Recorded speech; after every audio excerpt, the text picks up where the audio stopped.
ariko abyara umwana utagejeje igihe bahita bamushyira muri kuveze. Haciyemo iminsi mikeya baradusezerera. Bamaze kudusezerera turaza hano mu rugo, bamusezera nk'umubyeyi worohewe, we nta n'ikindi kibazo wabonaga afite. Ariko kwa gatandatu niho namukuye mu bitaro. Ku cyumweru arafatwa, amaze gufatwa ahita agira ikibazo gikomeye cyane, ahita yitaba Imana. Si uburezi bwiza gusa, ahubwo umwana wawe ahakora n'ubuzima bwiza. Rya shuri ryabaye ikimenya bose kubera gutanga uburezi bwiza ndetse no gutsindisha abanyeshuri bose. Bize Foundation School herereye mu mujyi wa Kigali, akarere ka Gasabo, umurenge wa Kinyinya, akagari ka Kagugu, umudugudu wa Giheka. Riramenyesha ababyeyi basanzwe barerera muri iri shuri ndetse n'abifuza kuharerera ko batangiye kwandika abo mu cyiciro cy'incuke ndetse n'abo mu mashuri abanza mu mwaka w'amashuri 2024-2025. Bakira ababagana kuva ku wa mbere kugera ku wa gatanu mu masaha y'akazi saa 2:30 kugera saa 11. Ku bindi bisobanuro wahamagara nimero ubona kuri screen zawe. Ushobora kandi kwiyandikisha binyuze kuri link usanga kuri website y'ishuri ariyo y@bbf-space.org. BBF School, Culture, Education and Knowledge.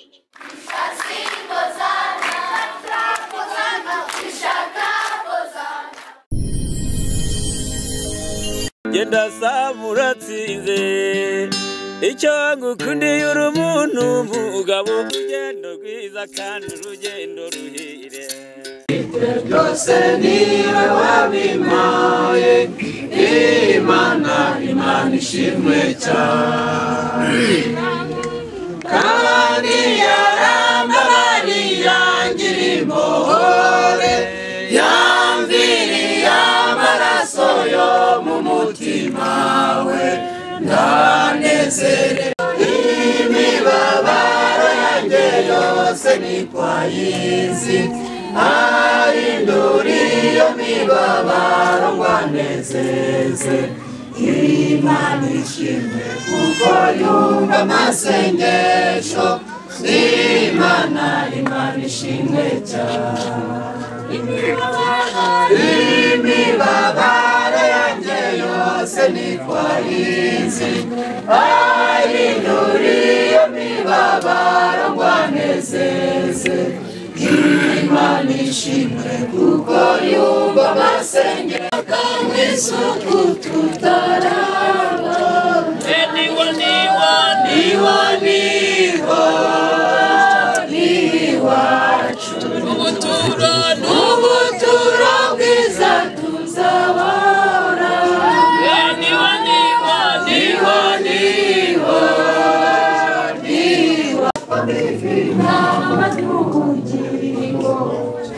umwitegure utazagaruka vuba. Imana ishimwe cyane.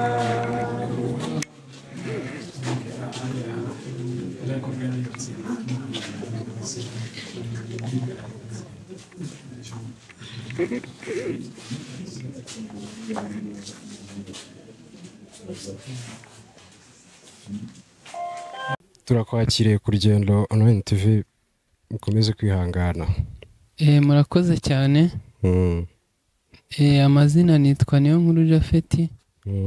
Hari n'abanzi ku izina rya Papa Bonete, kuko Bonete wo ni imfura yanjye. Nyakwigendera rero ugiye nawe yitwaga Washema Denise. Twari tubyaranye abana 3, twari tumaranye imyaka 7. Muri uku kwa 12 twari kuzuza imyaka 7 tubana nk'umugore n'umugabo.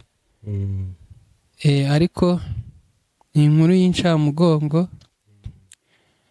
Nanjye murabona ko ntago norewe, ndi mu bihe bidasanzwe, ariko ndashima Imana ko yajyanye umugeni kandi kamujyana yejejwe. Washema Denise twashakanye muri 2017 ku itariki 30 z'ukwa 12. nta kintu umutima wanjye wamushinja mu gihe twari tumaranye cyose. Yandereye neza kandi mwifurije no kugira iruhuko ridashira. Yavuye mu bitaro kuwa gatandatu. Bwa mbere twagiye mu bitaro kuwa gatatu y'icyumweru cyashize. Abyara neza nta nubwo begeze bamubaga, ariko abyara umwana utagejeje igihe. Yabyaye umwana bahita bamushyira muri kuveze. Haciyemo iminsi mikeya baradusezerera. Bamaze kudusezerera turaza hano mu rugo, bamusezera nk'umubyeyi worohewe, we nta n'ikindi kibazo wabonaga afite. Ariko kwa gatandatu niho namukuye mu bitaro. Ku cyumweru arafatwa. Amaze gufatwa ahita agira ikibazo gikomeye cyane, ahita yitaba Imana. Nuko nguko urugendo rwiwe madamu wanjye rwarangiye, ruhita rurangirira aho ngaho. Akaba nsigiye abana batatu. Harimo uwitwa Niyonkuru Bonete, na Niyonkuru Boneri, na Niyonkuru Iberi. Murakoze cyane, Imana ibahe umugisha.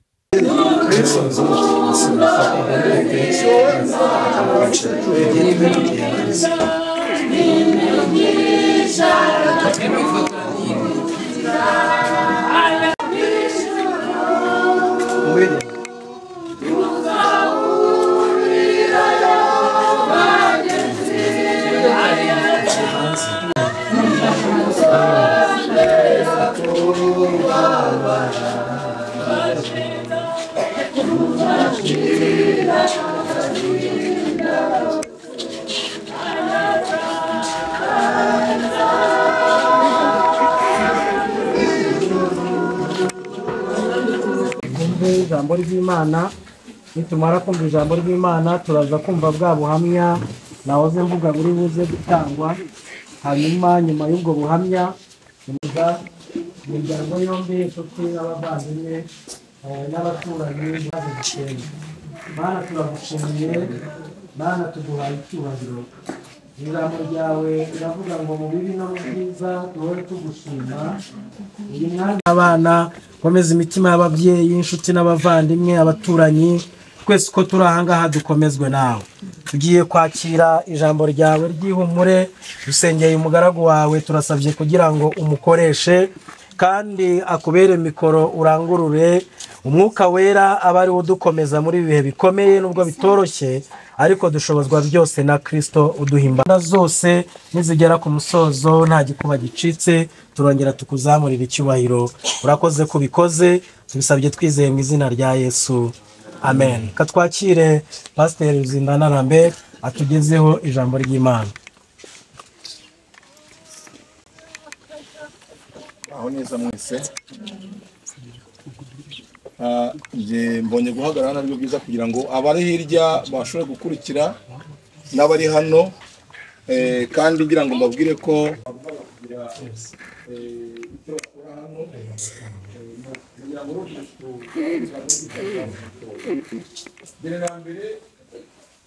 ndabanza guhumuriza umuryango damu wahise atangira umurimo w'Imana n'umunyamasengesho ukunda gusenga.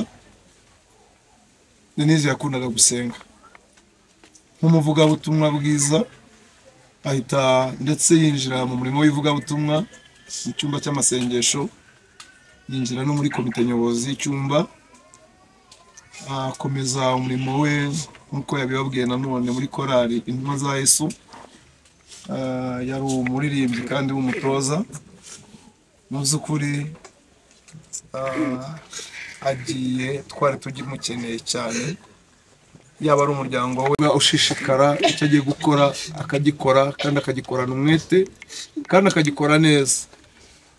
Ubuzima bwe kwihangana cyane nibyo akundaga kuba agaragaraho iteka ryose, kandi mu by'ukuri ndatekereza ko ntacyo tumushinze atari bya bindi abantu bajya kuvuga bakagira icyo bavuga hano. cyerekeranye wenda n'icyo uburyo twakoranye gusa uburwayi bwe wenda hari abandi babivuze ariko kiri mu bayo kandi mu bihe uko bishira natwe twese niho twerekeza. Mushumba arakoze nk'uko yabivuze. Mashema Denise yaranzwe no gukora umurimo w'Imana kandi haba mu bibazo, haba mu butayu, haba mu bigerageza, ariko agahorana ishyaka ry'umurimo w'Imana. Hano mu nzu kugira ngo tuze kumusezeraho bwa nyuma, turaza kubereka uburyo biri buze kugendamo, uko twinjira n'uko turi buze gusohoka. Abantu bake bari mu nzu turi buze kubasaba kuduha umwanya icyo gikorwa nikigeraho kugira ngo tuze kubona uko twisanzura, hanyuma byose turaza kubikora neza kandi muri gahunda. Rero tugiye kongeraho indirimbo ya 35 mu ndirimbo z'agakiza, nubwo twakomeje kuririmba ariko kandi birakwiriye nkuko Mushumba yabivuze.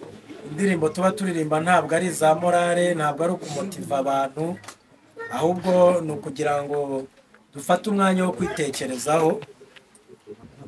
Igihe twavukiye turakizi, ibyo tumaze turakizi, igihe dukorera anniversaire turakizi, ariko ntabwo tuzi igihe dusigaje.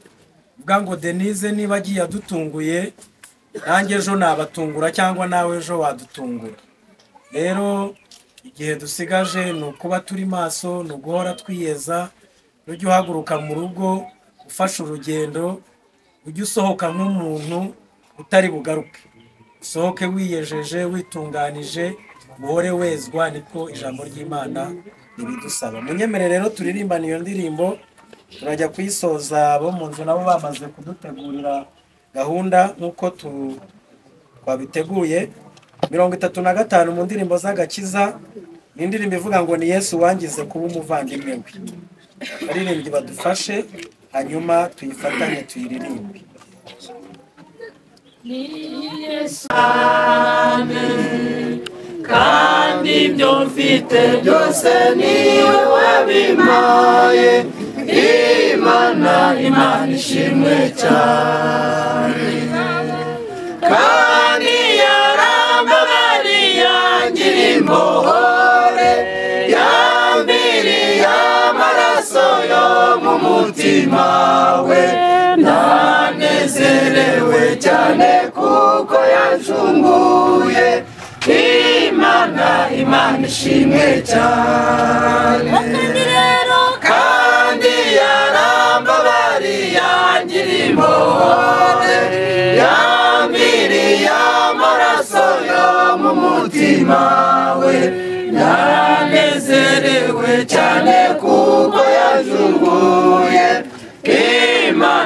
Imana ishimwe cyane, ibyiza yakoze mbifite mu mufasha.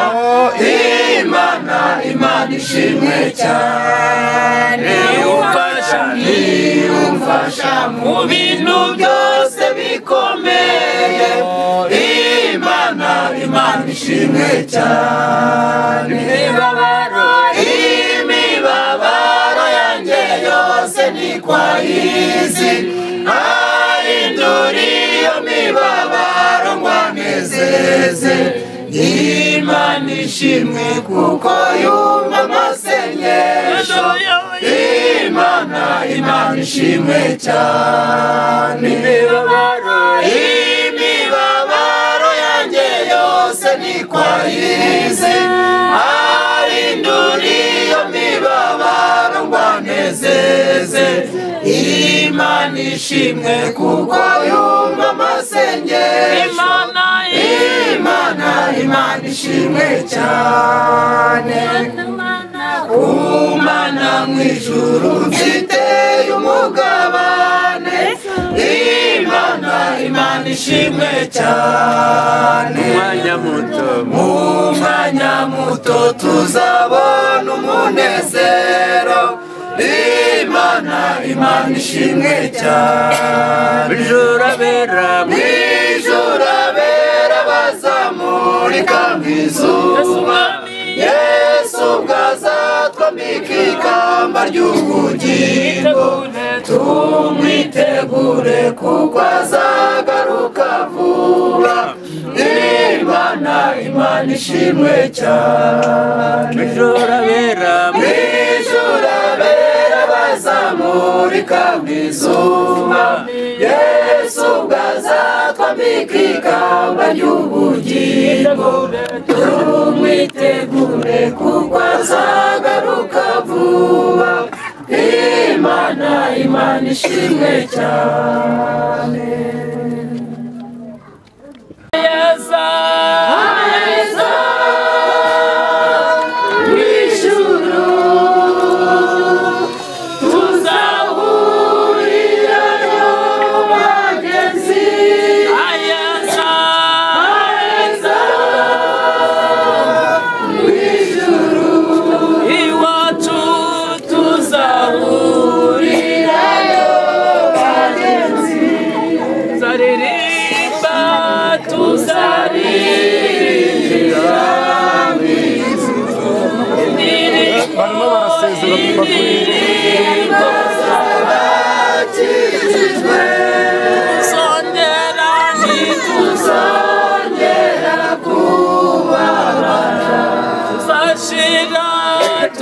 tuzashira agahinda kose ayeza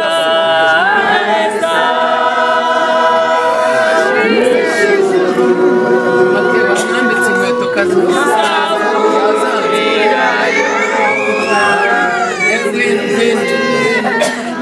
ayeza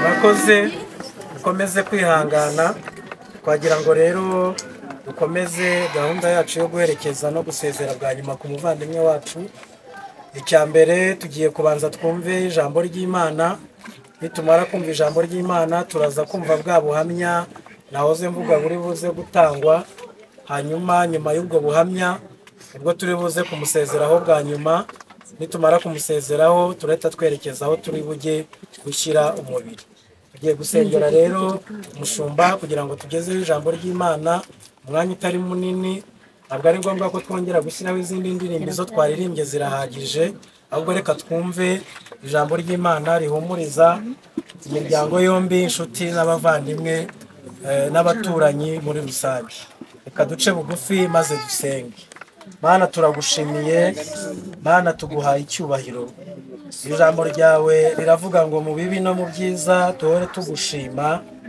uyu mwanya nabwo turavuze ngo niwongere ushimwe turagushimiye kuduhaye kuboneka muri ubu bukwe bwa nyuma bwa Denise wamuhaye igihe cyo kubaho nk'uko wabiteguye urangije ubona imirimo ye irarangiye uramusezerera turagushimiye ko wabikoze mu bumana bwawe kandi turagushimira ko wabikoze mu bushobozi bwawe dukomeza imitima rero ukomeza umutima w'umutware we ukomeza imitima y'abana ukomeza imitima y'ababyeyi inshuti n'abavandimwe abaturanyi twese uko turi ahangaha dukomezwe nawe tugiye kwakira ijambo ryawe ry'ihumure dusengeye umugaragu wawe turasabye kugira ngo umukoreshe kandi akubere mikoro urangurure umwuka wera abari udukomeza muri bihe bikomeye nubwo bitoroshye ariko dushobozwa byose na Kristo uduha imbaraga urakoze komeza kubana natwe tukuragije gahunda zose nizigera ku musozo nta gikuba gicitse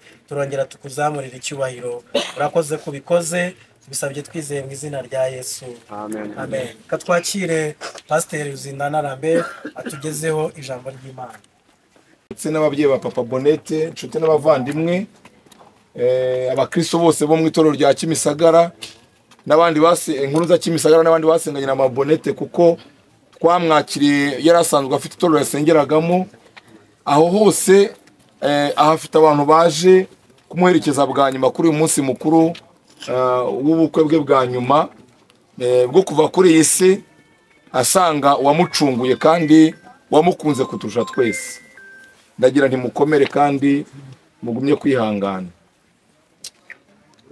reka dusome ijambo ry'Imana ni umwanya muto rwose ndagira ngo dusome ijambo ry'Imana dusanga mu butumwa bwiza bwa Yohana 11, Yohana 11 umurongo 25.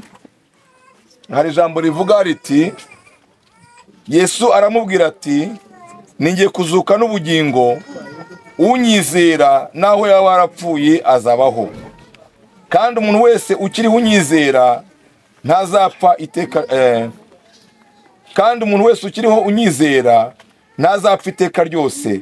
Mbese wizeye ibyo? Reka dusome nanone mu Batesalonike ba mbere ibice 4 n'umurongo wa 13 abariho nsoreze.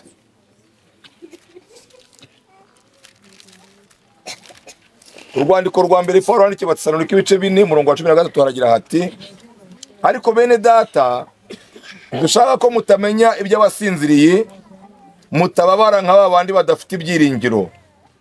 Ubwo twemeye yuko Yesu yapfuye akazuka, aba ariko twizera yuko Imana izazanana na Yesu abasinziriye muri we. Iki nicyo tubabwira tukibwirijwe n'ijambo ry'Umwami wacu, yuko twebwe abazaba bakiriho basigaye kugeza ku kuza k'Umwami tutazabanziriza na hato abasinziriye, kuko Umwami ubwe azaza amanutse ava mu ijuru, arangurura ijwi rirenga hamwe n'ijwi ry'amarayika ukomeye n'impanda y'Imana, nuko abapfiriye muri Kristo nibo bazabanza kuzuka. Maze natwe abazaba bakiriho basigaye duhere ko tujyananwe nabo, tuzamurwe mu bicu gusanganira Umwami mu kirere. Nuko rero tuzabana n'Umwami wacu iteka ryose. Nuko mumaranisha imibabaro kubwirana ayo magambo, twakira neza ijambo ry'Imana. Mu magambo make nagira ngo mbabwire ko Uwashema Denise yari umukristo w'itorero Inkuru Nziza rikorera Kimisagara mu karere ka Nyarugenge. Yari umukristo wacu, nkuko wabwenge nitwa Pastor Lambert Ruzindana, abandi umwe mu bashumba bayoboye iryo torero, kandi yaje dusanga tumwakira neza.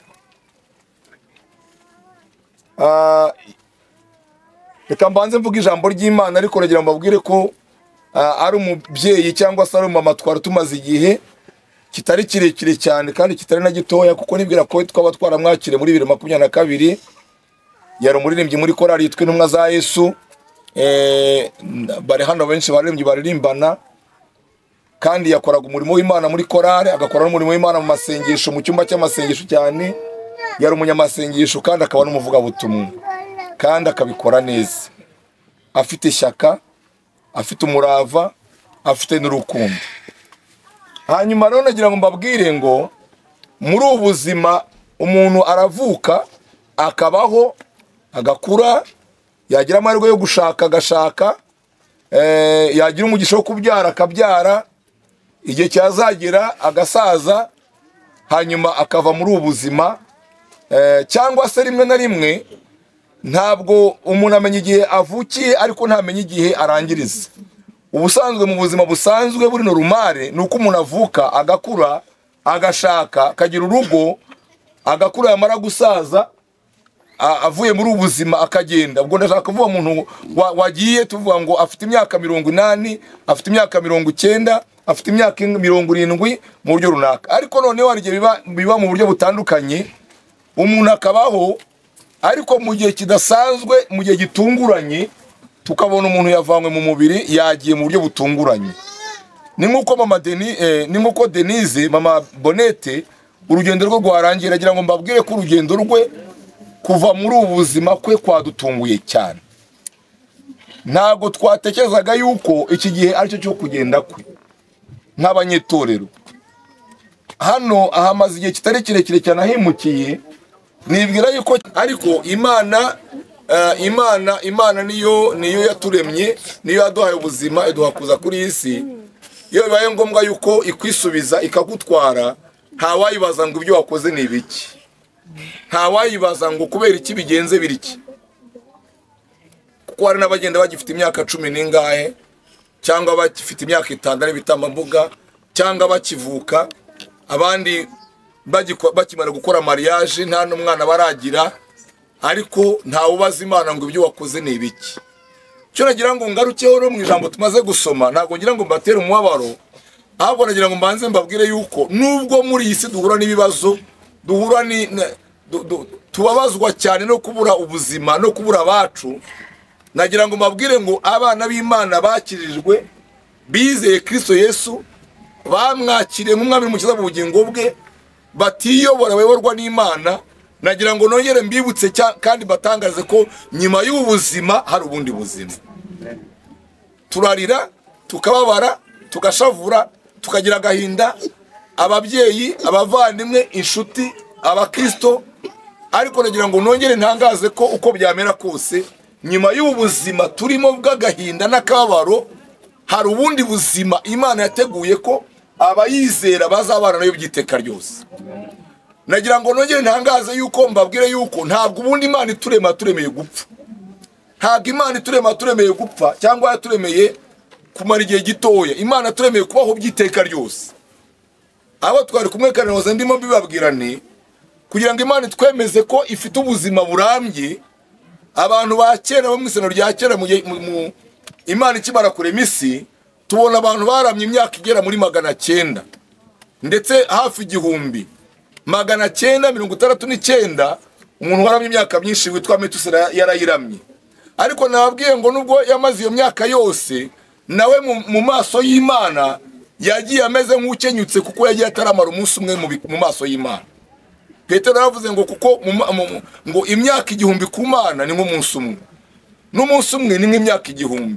Bivuze ngo umuntu umaze imyaka itaragera 1000 rero ntago aba yamaze umunsi mu maso y'Imana, nawe bagiye kare.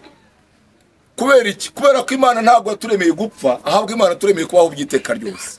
Gusa icyaha kimaze kuza mu isi cyatumye urupfu ruza rugera ku bantu bose, ndetse n'abatoye n'abana bato n'impinja rubageraho, kubera ko Dawidi yaravuze ngo dore narimo ngo gukiranirwa mu byaha nimo mama yambyariye. Niyo mpamvu urupfu rugera ku bantu bose, nuko bose bakoze ibyaha ntibashyikira ubwiza bw'Imana, niko ijambo ry'Imana ritubwira. Ariko Yesu yaje mu isi kugira ngo icyo kibazo kigoye abantu, ndambwira abantu niba abantu bahangayika cyane muri iyi si, na abantu b'abatunzi.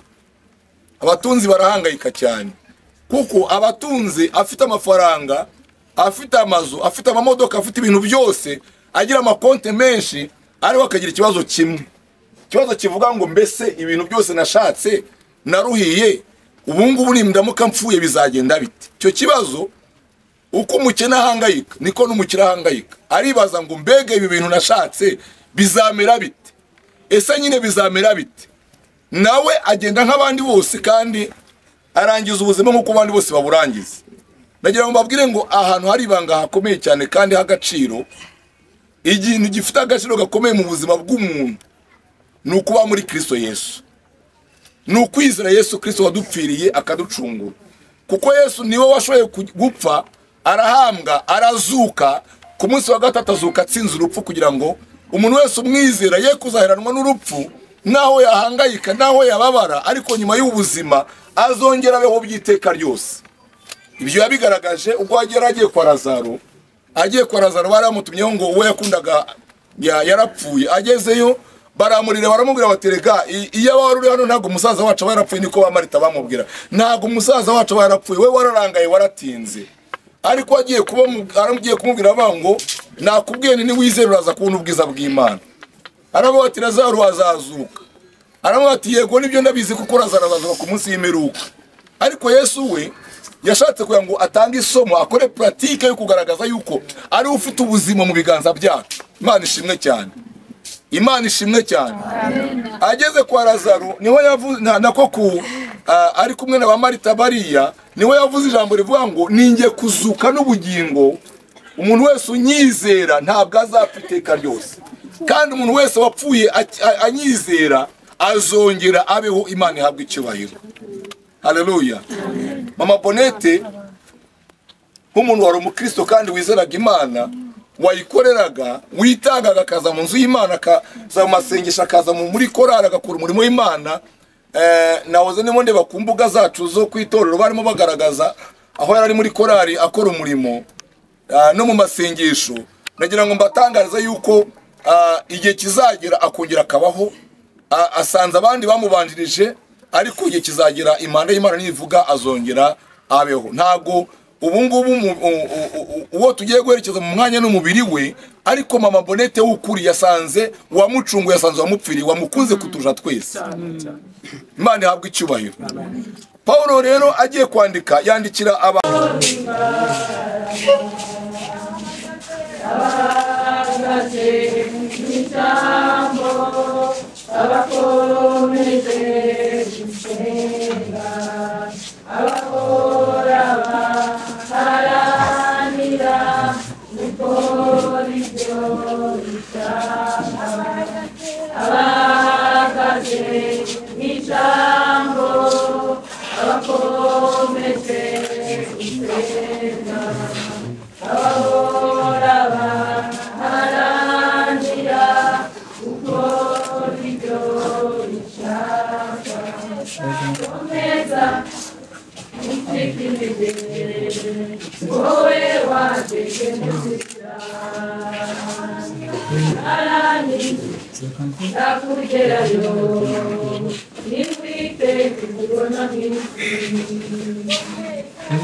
baje nabo baje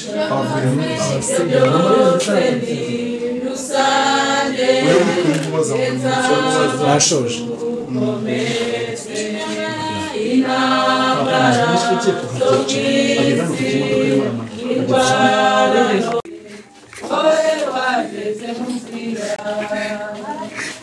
neza menye neza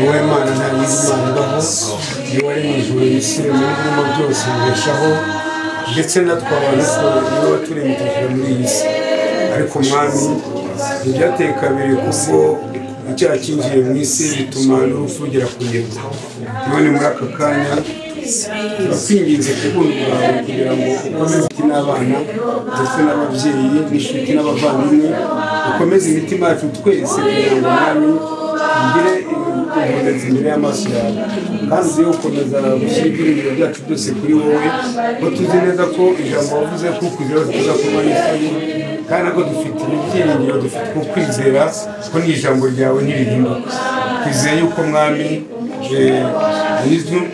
donize udukuwemo tuzongera kubona amasoko yandi muri cya gihe icyo wasezeranye none bana natwe turakwinginze tugiye kujya mu mirimo isigaye ubane natwe mu nzira y'ubucemo ubane natwe aho tuba turi ku irimbi ukomeze utuyobore kandi ukomeze dufashe byose bikorwa nk'uko bikwiriye ikintu gikomeze kuba icyo Imana ikomeye baciye bugufi imbere y'amaso yawe turagusaba twinginga mu izina rikomeye rya Yesu Kristo umwami wacu amen.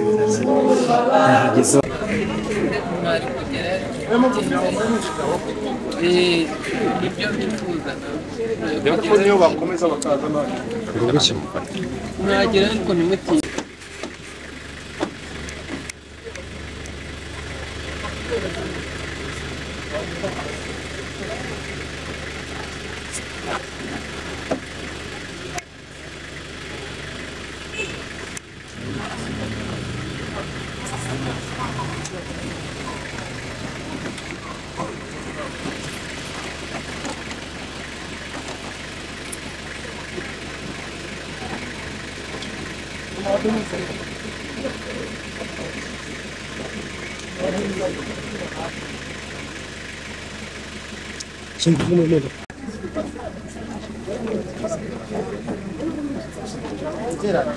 umuntu hasi ni ndeti umuntu uzi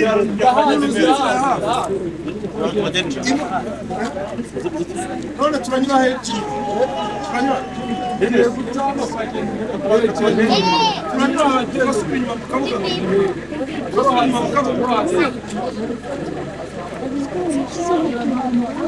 yageraho bibivuga